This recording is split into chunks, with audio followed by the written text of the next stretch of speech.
Okay, calculating derivatives via inverse trig, and using second derivatives to find inflections and concavity. Okay, so I'm going to shortcut this a little bit. The inverse trig things you can find straight in the book, so I'm not going to bother with that.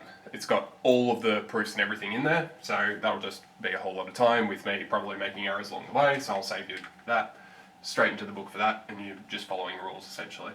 Inversion we're going to do. Now this isn't technically called inversion, but I've got to give it a name so that we can talk about it. Using the second derivative is very straightforward. I'll use that, but basically you're just doing a derivative and then doing it again, so pretty straightforward. The inflections and concavity, that we're going to do over there. So we're really only doing 6b and 6e, because 6c you can just look straight in the book. 6d is just do that again. Okay, so we're going to look at this thing. X equals y cubed. Alright, well, let's think about that for a second and we'll cheat and go, well, hang on, I don't like things that say x equals, I like things that say y equals. So I'm just immediately going to say, well, that's stupid. I'm going to write this as cubic root of x instead. Excuse me. Well, that makes life a lot easier. I can derive it from there. Cool. What do we got? 1/3 x to the negative 2/3. Oops. X to the negative 2/3, which is the same as 1/3 cubic root x squared, and we're done. Beautiful. Why bother with this stuff? Well, turns out that it comes in handy, unsurprisingly, otherwise why would I be teaching it? So, we're going to do a different thought. This is just going to be our touchstone to make sure, oh yeah, we did this right. Excuse me. Okay, well, let's think about this for a second. Well, that's y prime. What does y prime actually mean? Well, that means dy dx. So derive y with respect to x. Alright, well, let's play silly buggers with this for a bit and say, what would it mean if I said dx dy? Well, alright, that just means derive the function that x is defined by with respect to y.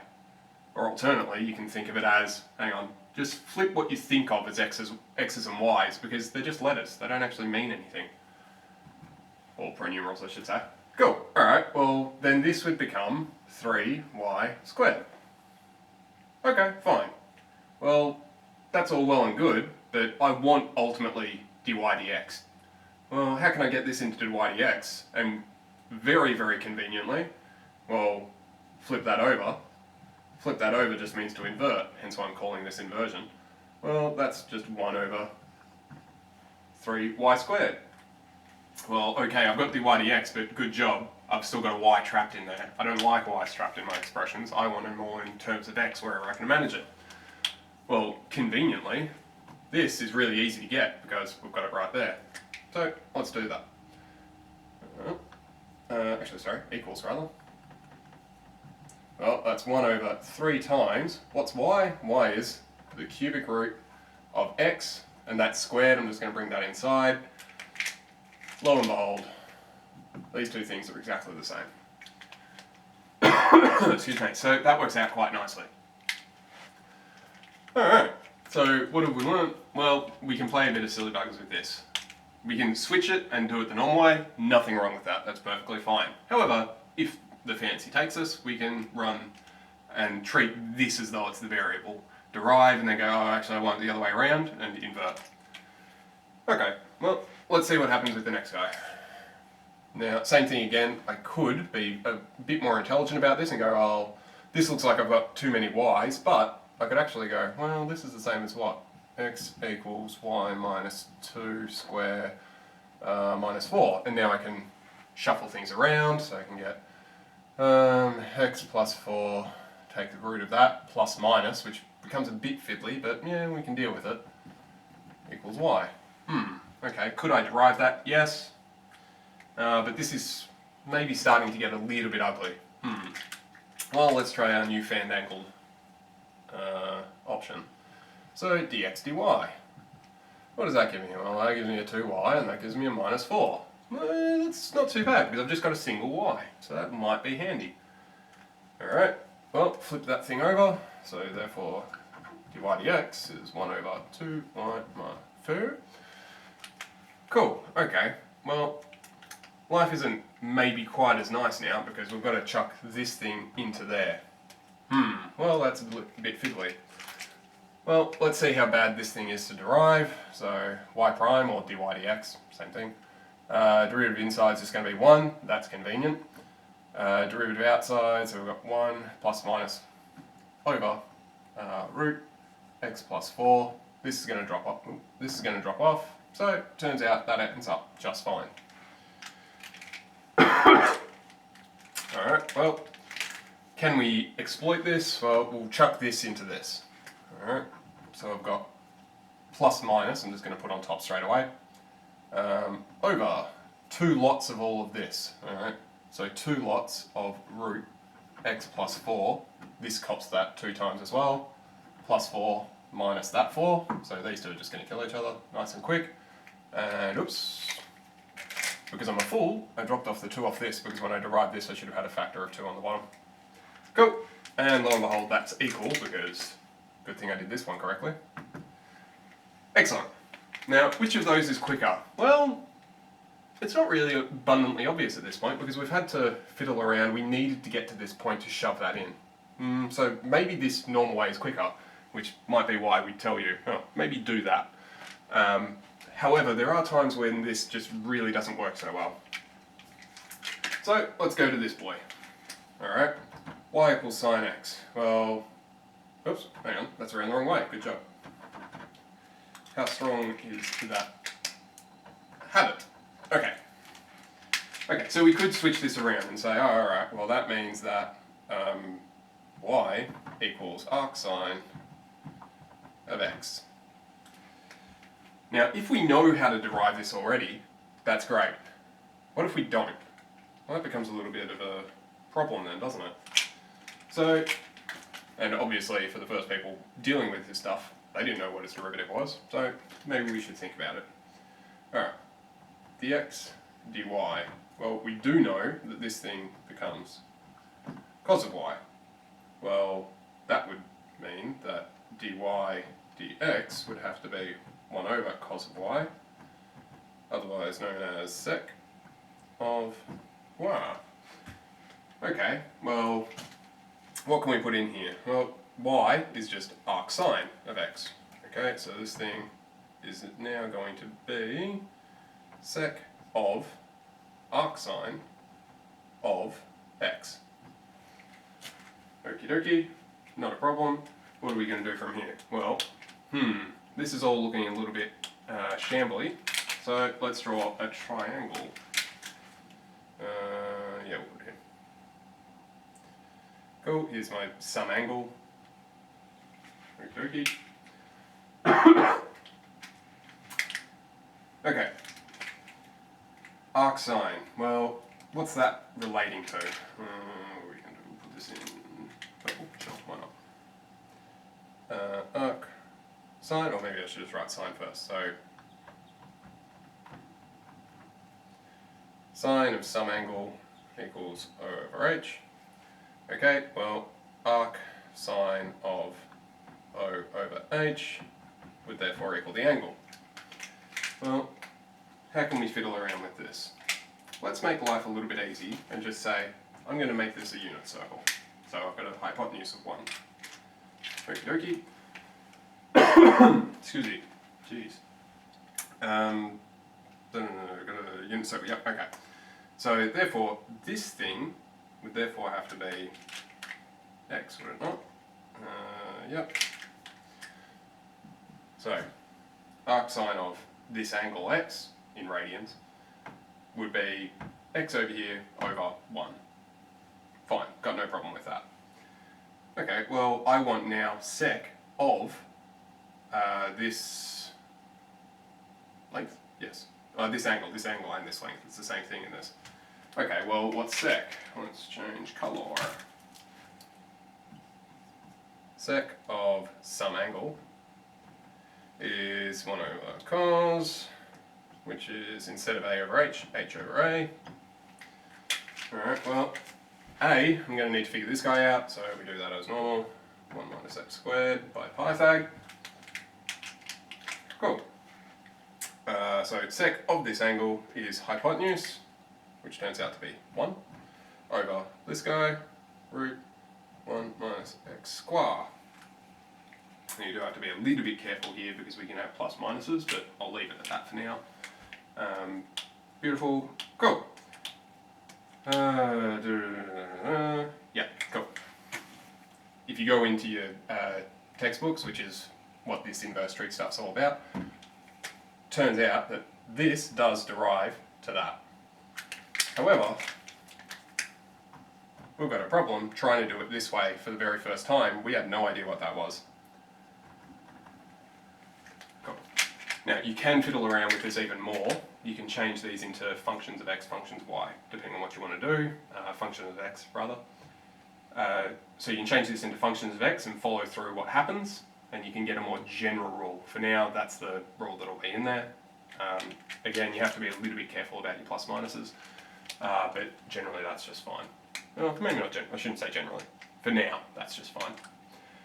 You can run the same thing for x equals cos and x equals tan of y, and for sec and cosec and cot, and a couple others as well if you really care to. But I'm going to say in 6C it runs through all of those for you, so you can generalise from that quite nicely. I'm not going to force you to do it, but I do recommend that you look through it so at least you're familiar, so that when you get a question that's similar, you can go, oh right, it's this. Beautiful. So that's 6B, and that leads on to C. 6D, well, that's just doing a derivative a second time, hence use second derivatives. Now, what I'm more interested in is their use over here to draw things and figure other things out. So, here we go. First derivative, nice boring. Gone. Second derivative. Okay, so why have we done that? I want to know what this thing looks like. Okay, well, can we do any of our old tricks? Well, we can do a little bit. We can say, oh, alright, well, I can sub in a 1 into this, and then that'll all cancel out nicely. So therefore, one of the factors has to be 1, or more accurately, x minus 1. So this must be x minus 1 times something. This would have to be an x squared, and where are we going to put 1, 2, 3? Cool, okay. This is going to have to multiply by another minus 1. Okay, if I multiplied this out to check it, I get what? X cubed minus x squared. Actually, I should put in a placeholder. Let's say plus ax. Cool. So I get x cubed plus ax squared minus x squared minus ax plus 1. Cool. Well, that's good. That's good. We've got a little bit of trouble in the middle. We only want minus 2x squared. Okay, so therefore this and this, so a minus 1 lots of x squared would have to equal negative 2 lots of x squared. Well, a must be negative 1. Check to make sure it works out for the other one. Well, if this is minus 1 and this is minus 1, those two will cancel each other out. So that's beautiful. So we want a as minus 1. Alternatively, you could go through and do it by polynomial long division or whichever other way you want. In this case, it works out nicely to shortcut and cheat, which is always a nice thing to have. Okay. So what do we get? We can keep going with this. X minus a half and square gives me what, a quarter. I need minus, so minus 5 on 4. X minus 1. What have we got? This is coming in to be the root, yes. So I've got minus 1 minus root 5 on 2 and minus 1 plus root 5 on 2, I believe. Double check. Yes, cool. So I've got some terrible x-intercepts, but one nice one. Okay, great, fine, boring. What I'm really interested in is some turning points. Cool, I can get that from there, which isn't the worst thing in the world. What do we do? We'll do that in purple? Yeah, sure, why not?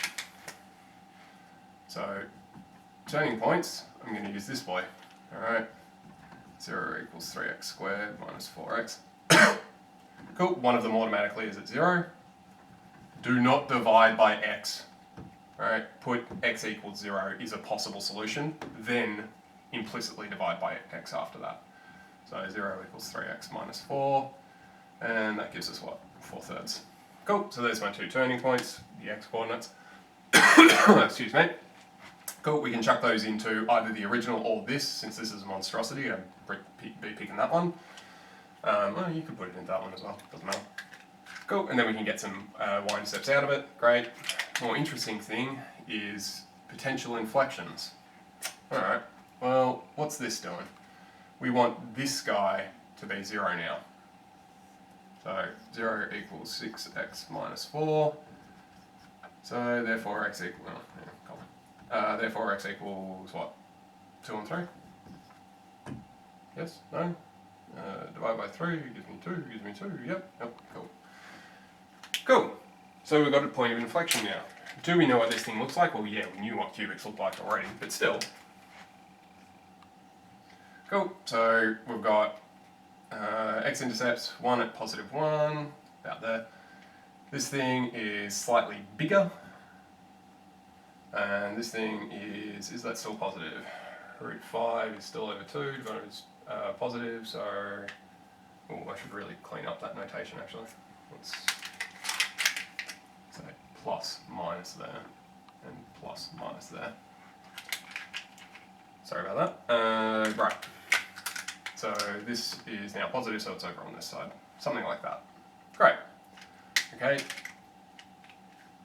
Actually, I'll do that in blue just to indicate that those are x-intercepts from that calculation. So something like that. Cool, okay. We want turning points. We've got one turning point at 0, so there's one somewhere along that. 4/3, which is going to be somewhere in between this and that. Because it has to be bigger than 1, this is already negative, so that's no good to me. And this is definitely bigger, so that's fine. Cool. We have an inflection point at 2/3. Well, that's in between 0 and 1, so there must be an inflection somewhere in line with that. Well, let's see if we can sketch something. Well, if it has to have a turning point here, an inflection somewhere in here, and a turning point here, you've got two options. You could go and... oh, sorry, my turning point was on that line. You could do that, or you could do the flipped over version, because if I make this whole thing negative, nothing's going to change. How do we know? The same way that we know if we put in infinities into this thing will wander off to infinity, so we know that it ends positive. There's a bunch of other ways you could check. You could check the y-intercept being 1, great, so it has to be positive. So, what's going on here? Well, that's our point of inflection, our turning point, and our turning point. Brilliant. Okay. Well, how do we know if this thing's right? Well, we already know that it's right from before. Something that I would draw your attention to, though, is, okay, what's this shape doing? So we're going to talk about concavity. So an inflection is just your second derivative is 0. Concavity talks about what's happening with the first and second derivatives at the same time. So what we want, there's a nice 3x3 grid in your book, which nicely draws everything. But we want to think about this curve up here, so this bit. What's that doing? Well, the words that we use for that are concave down. So it looks like a cave if you're looking at it from underneath. So if you're coming from down under it, you're looking up at it, it looks like a cave, so it's concave down. Okay, great. What's happening to the derivatives there? Well, let's consider that. So f prime at, I'll look at 0, because nice easy number, and that's smack bang in the middle of what we want. Sorry, we want double prime. Whoops. F double prime at 0. Alright, well that's 6 of 0 minus 4 is negative. Now I don't really particularly care what the value is. What I care about is this is less than 0. So what does that mean? Well, a second derivative is the rate of change of the rate of change.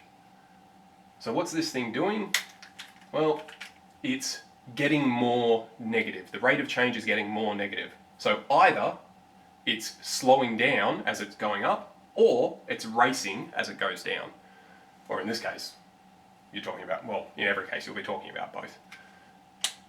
So you're talking about something when it's got a second derivative that's negative, it means that you can think of it sort of as gravity. It's eventually going to come back over. And if it's already going down, it's going down even faster. Brilliant. Perhaps unsurprisingly, if we look at the other side, where this other turning point was, f dot prime of 4/3. Cool, we get 6 lots of 4/3 minus 4 equaling. Cool, what do we got? 8 minus 4 is positive 4 this time, which is greater than 0. So exact same story, just in the opposite. So this thing is trying to go up faster and faster and faster. If it's already going down, it means you've got thrusters on and you're trying to push yourself up. So it slows down on the way down and then continues to rocket up on the way up. Beautiful. Okay, great. Well, we already basically knew how to do this stuff already, so why do we care so much about that? Well, granted, if it's polynomial, you already know how to do that sort of thing. But what if it's not? What if it's something more annoying? Whoops, just realised I've got the spare one there. Got it down here. Okay. Do we know what that looks like? No, not immediately. Okay, so we're going to have to do a little bit of work. So let's think about some of this. Can we do some analysis on this? Yeah, we can. First thing we should probably do is go, oh, hang on, look at that. Can I do anything with it? Looks like that's x what? Minus, do I want to do? Yeah, that'll work for this one. X minus 2 square, and then what? Plus 4 plus 1. Cool, okay. We're not going into complex with this. We're just going to stick with the real version of it. Okay, well, this thing, where's that? We'll go green. Do we want green? No, we'll go blue. Oh, no, I should change colour. Green it is. Alright. Cool. So if I just quickly draw that, where's that? It's over at 2, 1. So that's at 2, 1. And we get something nice and happy. Beautiful and boring. Okay. But that gives us some concept of what's going on. Well, problems I'm looking for. Can I divide by 0? No. This thing's never 0 though, so I don't have to worry about that. It's not negative either, so it doesn't cease to exist either. Cool. So this thing will always give a result. So I'm always dividing by something positive. And I'm always dividing by at least 1 because I'm always going up above 1 otherwise. Cool, so this thing I can properly think of as dividing. It should be making the end result at least the same, if not much smaller. Okay, well, beyond that, I'm really not looking at this with a great favour. So let's see if we can figure out a derivative. Well, fantastic, we've got a whole mix of things all at the same time. So let's go a bit by bit. We'll call that bit, or maybe I should go, yeah, I'll call that green actually, now that I've given it that colour already. Cool, so we've got an inside bit. We've got, we'll call the square root the outside bit. And we'll call purple, why not, the top side. Cool, alright, so I've got quotient rule. So I'm going to have, oops, u prime by v minus u by v prime all over v square. Okay. U prime, well, that's a nice convenient 1. V, well, v's just all that garbage on the bottom. So we're going to have the root by this garbage minus u, which is x, in glorious purple. V prime. Alright, well, here's where we're going to start to have a bad time. In fact, I'm going to put brackets around this right now before I forget. Okay. So, we want this thing's derivative, alright, derivative inside. What do we got? 2x minus 4, yep.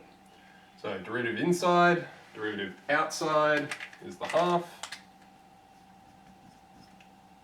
Oh, I've already done a bracket, good job. original inside. X squared minus 4x plus 5, however, to a negative half power. Yep, cool. All over.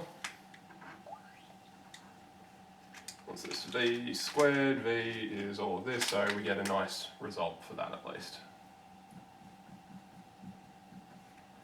Beautiful.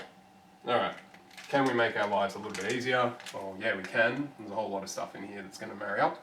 Excuse me. I'm going to stop calling this, I'm just going to call it A for a second, just so that we can see how this neatens up a bit. 1 disappears. I've still got this square root of A. Drop in the green that I need immediately. Cool. Minus x lots of 2x minus 4, well, divide by 2, so I'll knock that out now. X minus 2 multiply by 1 over root A. All over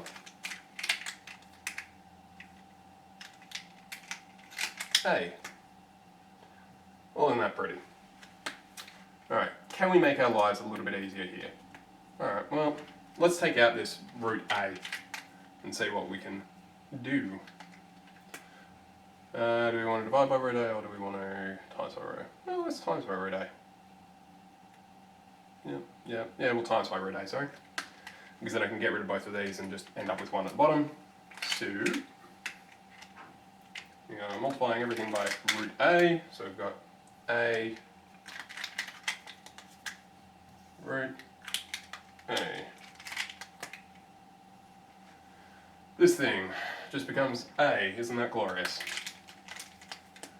These guys are still chilling as x and x minus 2 times by root A. These guys cancel out nicely. Oops, and I shouldn't rub that out because I need that. Cool, so I end up with this thing. Great. Well, doesn't look like I'm making life any better than that, so we'll end up with a result. 4 minus x squared minus minus plus 2x all over this thing multiplied by itself. Yuck. Or the root of itself, which I'm going to choose to write as 3 on 2. Okay, so we've got this. Well, yuck. We can neaten this up a little bit. X squareds are gone, that's very convenient. This and this, minus 2x on top, and a plus 5 on top, over garbage.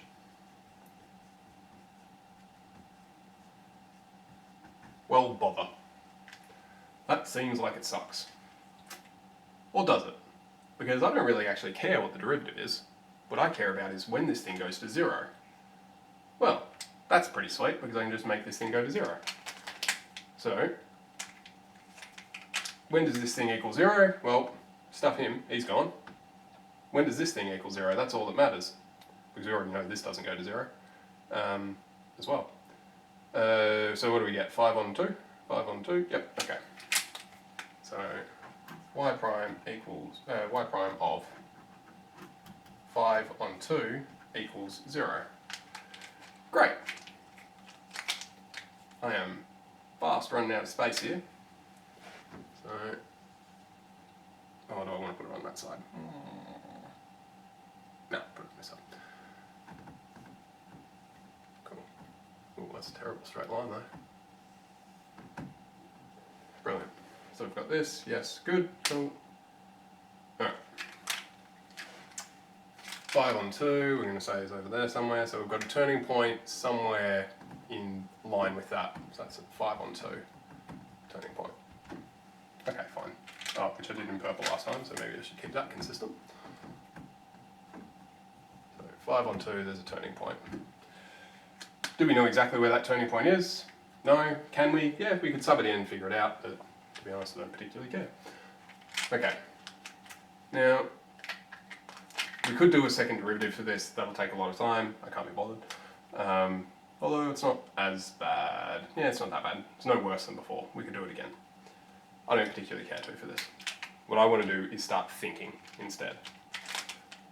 So, what do we got? Well, if we chuck in, what was it? X was 2, was that right? Yep, okay. So chuck in x is 2, we know that this thing goes to 1. Root 1 just becomes 1, so this is going to be 2. So we know that we're going to get just 2, 2 as one of the points, which has to be back here. This thing has a turning point. Okay, well, let's think about this a little bit carefully. This thing's only going to go up, but this goes up as well. At some point, this thing has to go, this will be going up a lot faster than that. Although you've got a square root in there, so that's not necessarily obvious. Maybe I should switch to thinking about that. Yeah, okay. So, yeah. I'll just double check myself here. Sit down in my comfy chair, have a think. Is that right? Yep, that's right. That's right. Yeah. Good. Okay. We'll shortcut this and just say, alright, y double prime at something equal, 5 on 2 is